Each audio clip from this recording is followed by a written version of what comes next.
السلام علیکم ورحمۃ اللہ وبرکاتہ۔ نحمدہ نصلی ونسلم علی حبیبہ الکریم اما بعد،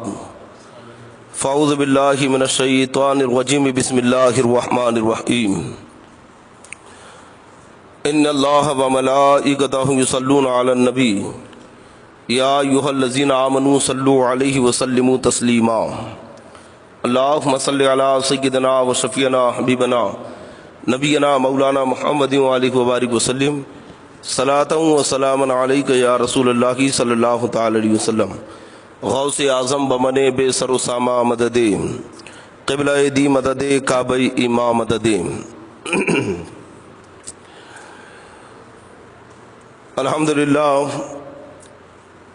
درس حدیث کا یہ سلسلہ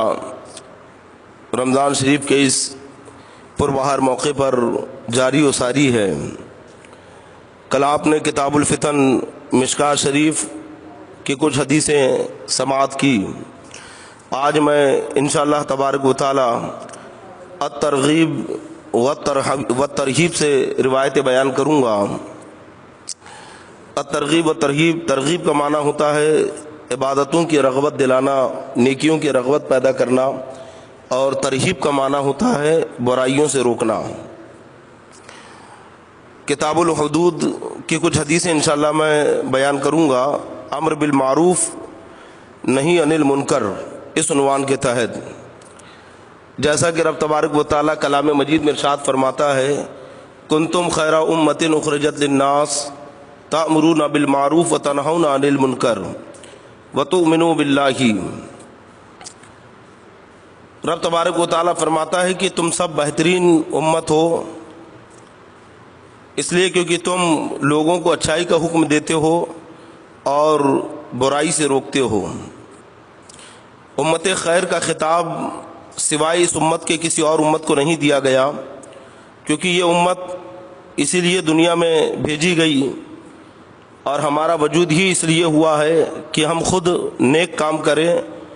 اور دوسروں کو نیکی کا حکم دیں، نیکی کا کام بتائیں اور برائیوں سے روکیں۔ برائیوں سے روکنے کے تعلق سے یہاں پہ مختلف اقوال ہیں، یا یوں سمجھ لیجئے کہ ایمان کے 3 درجے ہیں۔ حضرت سیدنا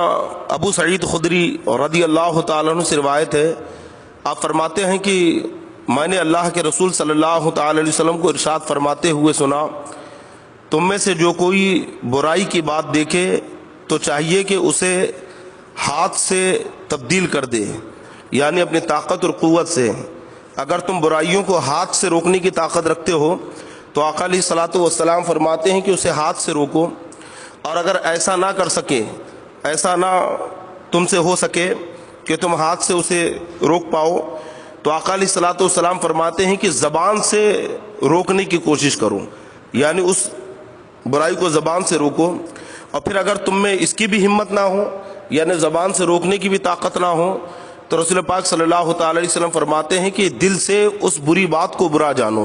یعنی دل سے اس برائی کو برا جانو اور وہاں سے ہٹ جاؤ، برائی کے مقام پہ کھڑے نہ رہو۔ وذالک اضعف الایمان، آقا علیہ الصلوۃ والسلام فرماتے ہیں، اور یہ ایمان کا کمزور ترین درجہ ہے۔ یعنی ایمان کے 3 درجے ہیں۔ پہلا درجہ تو یہ ہے کہ برائیوں کو ہاتھ سے روک دیا جائے۔ دوسرا درجہ ایمان کا جو اس سے کم ہے وہ یہ ہے کہ زبان سے برائیوں کو روک دیا جائے۔ اور تیسرا درجہ یہ ہے کہ اگر زبان اور ہاتھ سے روکنے کی طاقت نہ کی ہے تو دل میں اس برائی کو برا جان کر وہاں سے ہٹ جائے۔ اب اگر دل میں بھی برا نہیں جانتا ہے